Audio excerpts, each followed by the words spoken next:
Hello and a warm welcome. You're watching India Tonight with my colleague Shibani Garg joining in from our Mumbai studios and myself, Jude Samit, coming to you from Chennai. Let's quickly take a look at our top story first. SEBI has released its latest data on the profitability and trading behavior of individual traders, and the numbers remain sobering. In fact, individual traders, we're told, have lost, 87.7% of individual derivatives. In fact, traders lost money in FY26, even as individual traders, like I was saying, lost 91,685 crore rupees through all of FY26, 18% lower than their losses in FY25. So, Shibani, calling this sobering is perhaps saying the very least of it.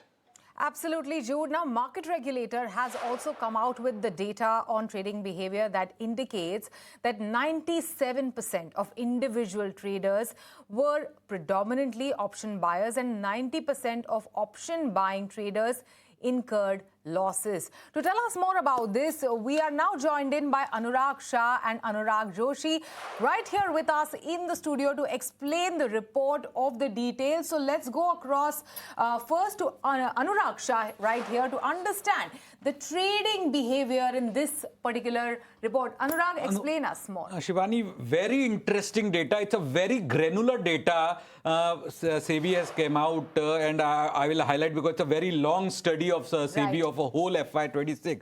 So as you mentioned, 97% of individual FNO traders buy options only, and only 2% of traders were majorly option sellers. So only 2%, and 77% trader deployed capital of less than 1 lakh. Means those who were not having money, but they were in option trading.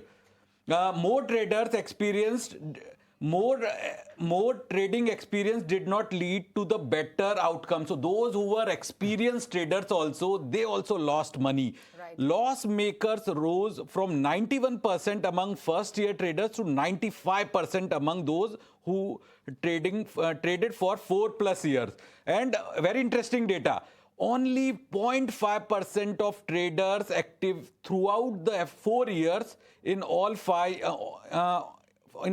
years have made profit. So those traders who were active for 5 years, the percentage is only 0.5, means 0.5%. The another one, 66% of traders active throughout the FY22 and FY26 for 4 years, they lost money. Right.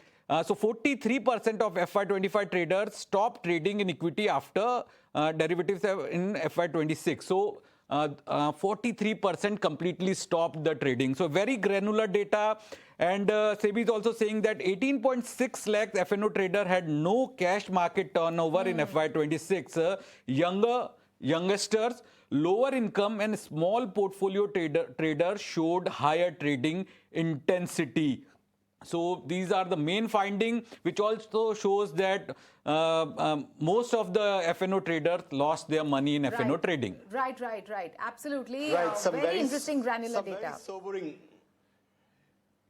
Right, some very sobering numbers there, no doubt, Anurag Shah. Thank you so much for bringing us some of those insights. Anurag Joshi, if I could come to you next. What are the numbers that you're picking up in terms of where the other Anurag left off, really? What are these numbers that actually make this report so much more sobering and give it perhaps a bit of a reality check?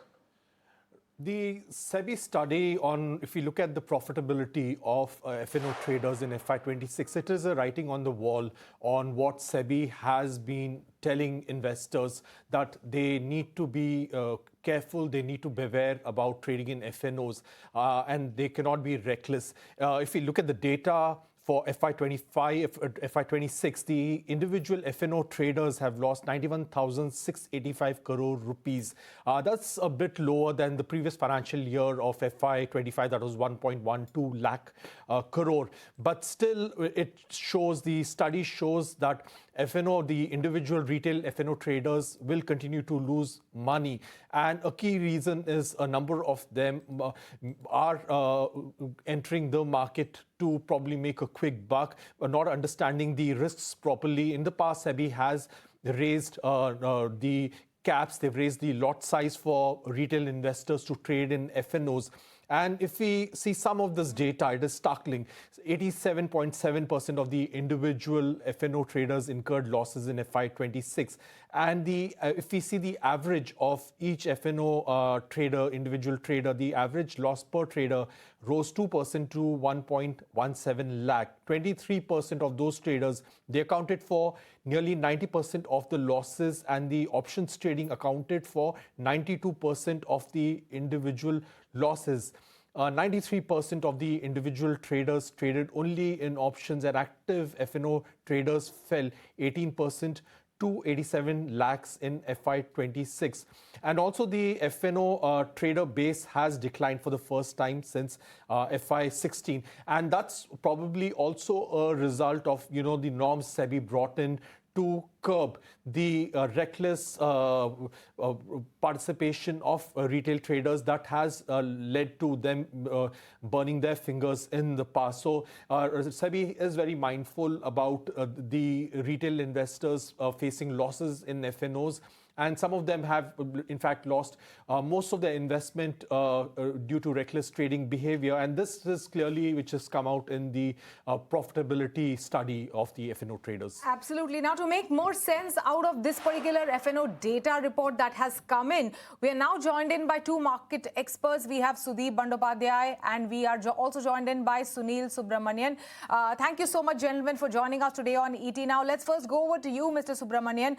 Now, as per the report, there is a drop in participation. Active FNO traders dropped by 18%, and 46 lakh traders, in fact, exited.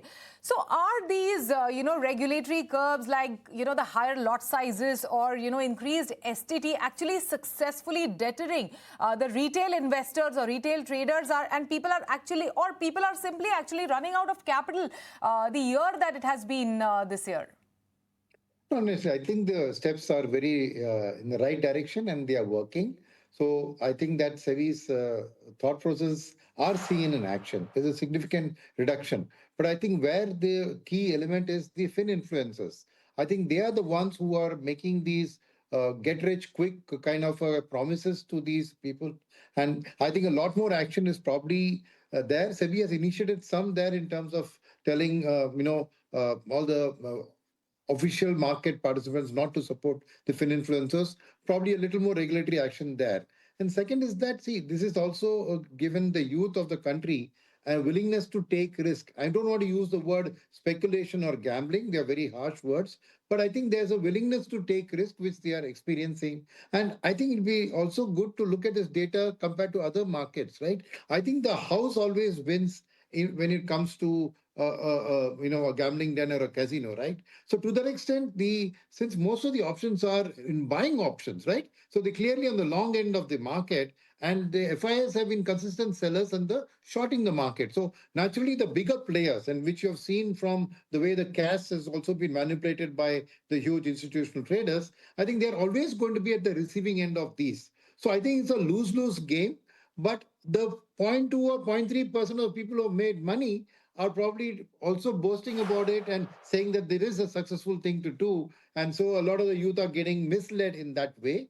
But I think speculation, like using the word trading or speculation, is an essential part of a stock market. Remember that if somebody wants to sell, there has to be a buyer. So these people are playing an important role in the ecosystem. I would not like to forget that aspect of it, but definitely a little more tighter regulation would help, and especially on the finfluencers side. Right. Thank you for breaking that down in such great detail, Mr. Subramanian. Very, very important and interesting points. But, going over to Sudip, I just want to take up on what Mr. Subramanian said right there. Finfluencers and the role that they've played in, let's say, stimulating this massive buying that we're seeing. Surely the regulator has clamped down in a large way, has, put checks and balances in when it comes to influencing in the space of buying, selling, and F&O, of course. But do you think there's ample room for a lot more to be done? Because clearly what we've been seeing is this environment of influencing and really making sure that the buying action of these trades is so high that you're seeing a lot of buyers really make a beeline and end up having their hands burned. Surely there's a lot more that the regulator can do, Sudip.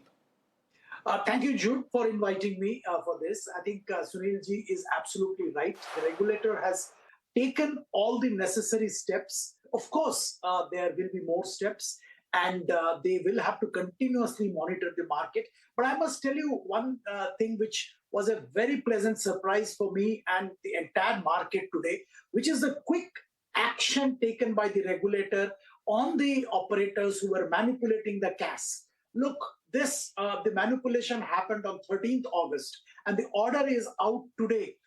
And remember, there were holidays in between. So, in 2-3 working days, SEBI has come out with a detailed report on the way the manipulation has taken place and taken action on the manipulators. Now, I think I'm very, very pleased to have seen this type of action from the regulator. See, not only it's not a question of these two entities getting punished or being barred from the market, it sends a very, very clear signal. Earlier, we had seen what Jane Street was doing, and SEBI kind of came and took action. But that was much, much after Jane Street did what they did, and the order was delayed beyond normal time. So those things are different. And today's action, which was the action was taken based on manipulation on 13th, which was last Thursday, and the action has been taken today in spite of the holidays. That is fantastic. And I think SEBI will have to do much more of this immediate action. The sooner they can take action on the manipulation by finfluencers, by market participants, the retail investors will be more and more safe. And the manipulator will think 10 times before he does some mischief, that they will be caught by SEBI and they'll be caught immediately. I think that sends the right message. And I'm very happy, again, I will repeat, by the action of SEBI, which has come out today. As Sunilji mentioned, I think it's always difficult for individual retail traders to make money in options. Look, options is a complicated subject. Very few people have complete understanding. The retail basically looks at it as a casino, as a gambling option, and pays a small premium and gets into options. And of course, because they don't understand, most of the time they end up losing money. And of course, there is also the market manipulation by larger players, which once in a while do get caught by SEBI. Sunil sir, I will come next to you. Although the average loss per trader has increased and now it has reached to the mark of 1,17,000, but first time since FY 2016 that number of traders has reduced, and in as comparison to FY 25, 46 lakh traders exited in FY 26. So how do you read this number? And in FY 27, because now we have a closing auction session also, which has impacted brokers, exchanges. So that will have more impact also in FY 27. This number can go down very drastically. Yes, I think the English proverb is there, no, a burnt child dreads the fire. So I think it's the fact that people have burnt their fingers at this and lost money. Naturally, their capital is limited, and they're coming back. Naturally, they will find it difficult. That's number one. Number two, a part of this also is responsible because some action has been taken on some fin-influencers. The big Pune one, which was over 500 crores of fine by the SEBI, if you recollect, I don't recollect the name right now, but there has been some demonstrated action on big people who they have fined on these cases, and that has also played a role. You asked about FY 27, what's likely to happen. This number of traders is likely to come down further because of the data presented, saying even more people are losing. But I think the taxation has gone up in this budget, right? So, which is implemented from 1st April. So in terms of rupee amount of losses, it actually might go up, though the number of traders could come down because there's now higher taxation on this. Mr. Bandopadhyay, if we look at the numbers in terms of the individual F&O losses, that's come down a bit, not too much. It's almost about over 91,000 crores. Now, what does this speak about the financial awareness? SEBI has been talking on all the forums that it wants to improve financial awareness. So, since the time SEBI clamped down on the speculative retail trading in F&O, especially options, Has this financial awareness improved? And more importantly, has recklessness in the F&O market come down? Well, I think it has marginally come down. Look, these are very long-term issues. The investor education about F&O is a very long-term process. And it's not that every retail trader is interested also in that education. As I was mentioning, they look at it as a quick and easy way to make some money. Once in a while, somebody makes money and they publicize it, and that leads to 10 more guys coming in and burning their hands. Unfortunately, the process takes a lot of time. The education process takes a lot of time.